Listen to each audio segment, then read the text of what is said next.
Cláudio Ângelo, muito obrigado aqui pela presença com a gente aqui no Poder Expresso. Cláudio, começo perguntando o seguinte: esse texto que o Brasil apresentou na semana passada, quais os avanços e quais, se não avanços, que é que poderia se esperar mais da posição brasileira em relação ao clima, em relação à preocupação com as mudanças climáticas? Muito obrigado mais uma vez pela presença.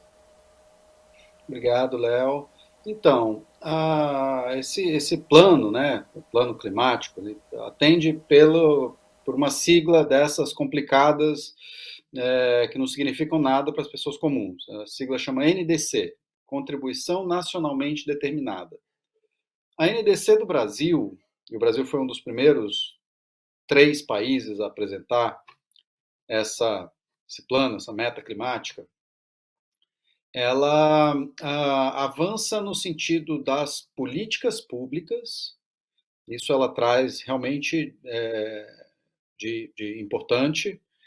Ela, pela primeira vez, traz compromissos da área financeira do governo. A gente nunca teve antes o Ministério da Fazenda envolvido na descarbonização. E a gente está vendo isso agora, neste governo, pela primeira vez, um ministro da Fazenda que entende que o único caminho para o desenvolvimento real do país é atacar a crise climática, tanto para reduzir vulnerabilidades, quanto para aproveitar potencialidades do país. Então, as políticas que estão alinhadas ali, tanto de transição, mas principalmente do setor financeiro, taxonomia verde, é, mecanismos de mercado, e tudo isso alinha o Brasil no sentido da descarbonização. Então, isso é super importante. Evidentemente, tem as políticas de combate ao desmatamento, né? A gente nem precisa falar delas aqui, porque a gente já produziu aí duas quedas consecutivas no desmatamento. Se a gente conseguir derrubar o desmatamento de novo no ano que vem, a gente cumpre a meta que o Brasil já tinha para 2025. Então, isso aí, o plano do Brasil vai bem. Ele vai especialmente bem em um dos parágrafos no qual ele diz que o Brasil toparia discutir uma transição para longe dos combustíveis fósseis, contanto que os países desenvolvidos, né, os países ricos, façam isso primeiro. Isso parece chover no molhado, mas a gente precisa lembrar que ano passado teve a Conferência do Clima de Dubai, os países todos concordaram em fazer esse afastamento progressivo, né, essa eliminação progressiva dos combustíveis fósseis, só que depois parece que eles se arrependeram, porque nenhum país quis mexer nisso de novo, e desde então vários países do mundo vêm tentando retroceder na linguagem, nos acordos lá da COP28 em Dubai em 2023. E a meta do Brasil, ela fala assim: olha, não só a gente concorda com o que foi acordado em Dubai, como a gente quer ir além. A gente quer discutir a implementação dessa provisão da COP28 e isso significa resolver o problema do clima que é causado principalmente, né, 80% das emissões, pela queima de combustíveis fósseis. Então é um parágrafo ali bem discreto nas 45 páginas da NDC brasileira, mas que dá um sinal super importante. Onde ela não vai bem?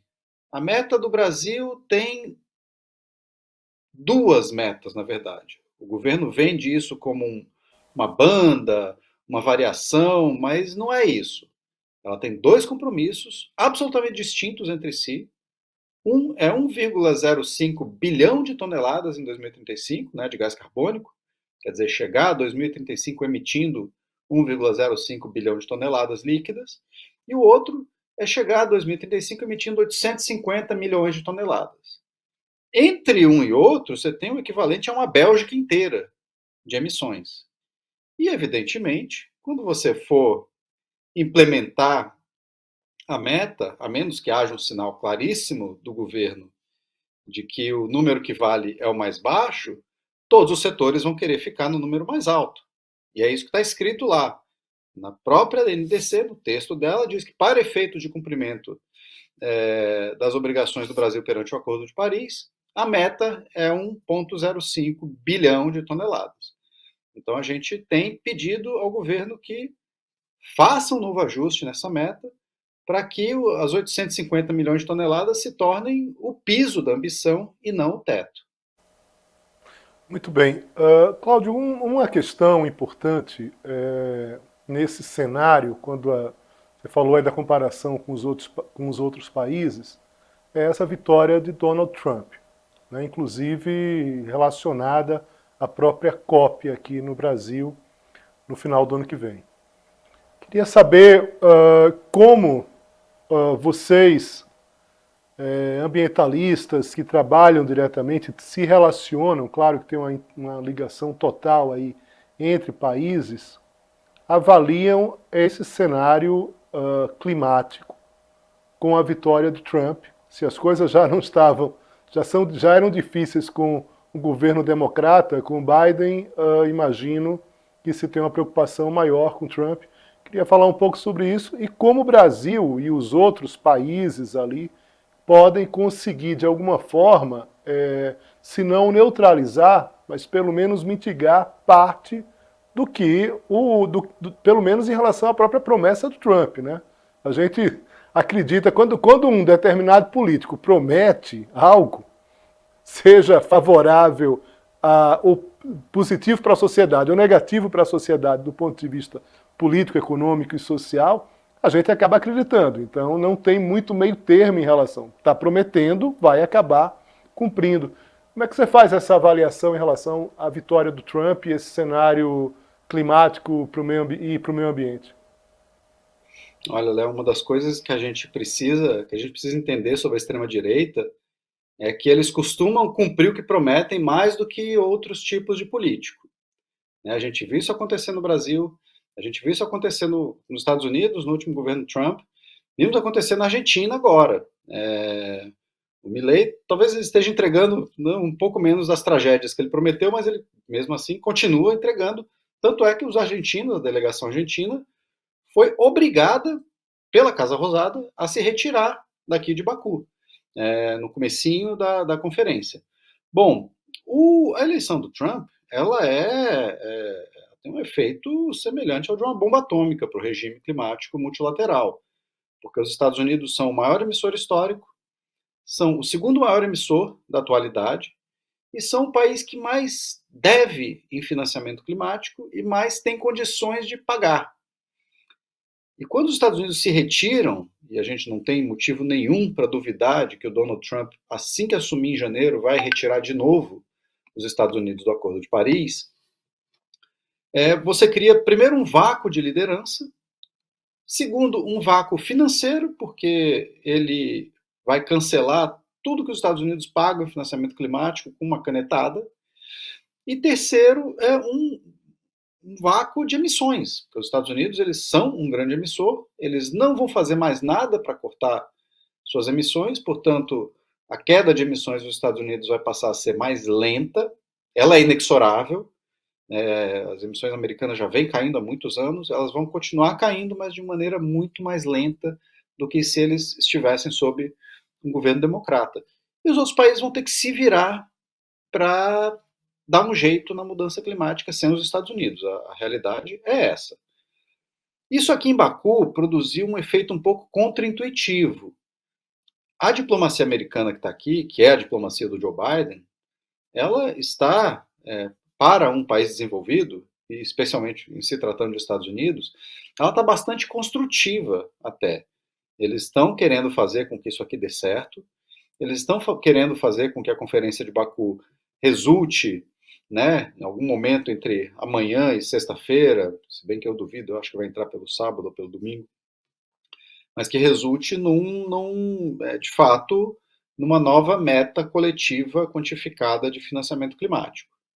Então, os Estados Unidos estão construtivos nesse primeiro momento, mas a gente sabe que eles vão se retirar e a liderança desse processo ela vai necessariamente cair sobre União Europeia, China, Índia e Brasil, que é a sede da Conferência do Clima do ano que vem.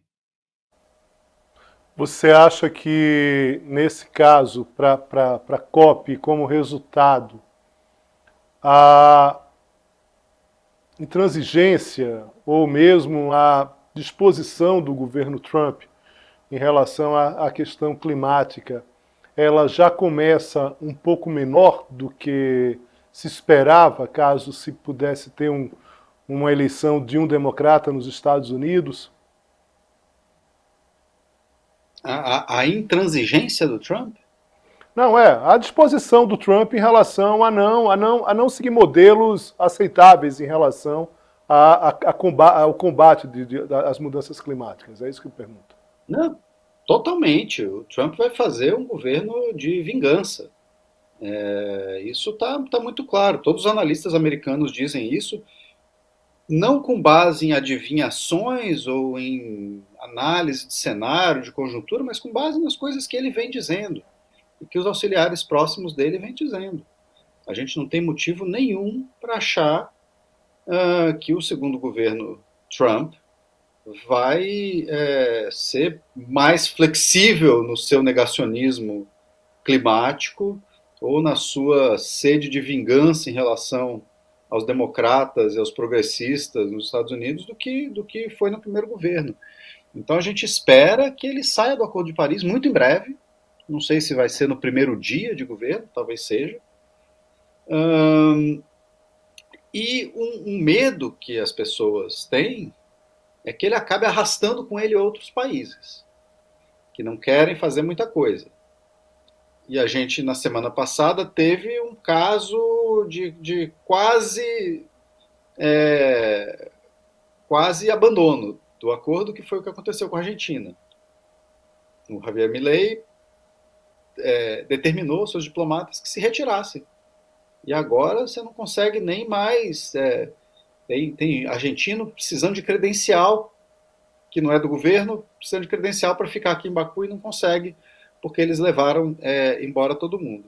O que não aconteceu, e isso talvez seja sintomático também de um certo isolamento dos Estados Unidos, é que o Milei foi a Mar-a-Lago visitar o Trump e não anunciou a saída do Acordo de Paris.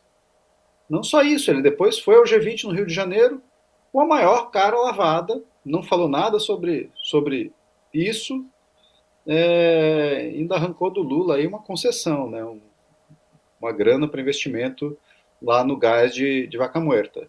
A gente não sabe se houve algum acordo, se ele combinou alguma coisa com os outros governos do G20, mas o fato é que o primeiro país que a gente esperava que fosse seguir o contra-exemplo dos Estados Unidos não seguiu, o que pode ser um bom sinal. Cláudio Ângelo, muito obrigado aqui pela presença com a gente, pela gentileza. Bom trabalho para você, um forte abraço. Obrigado, Léo. Abraço.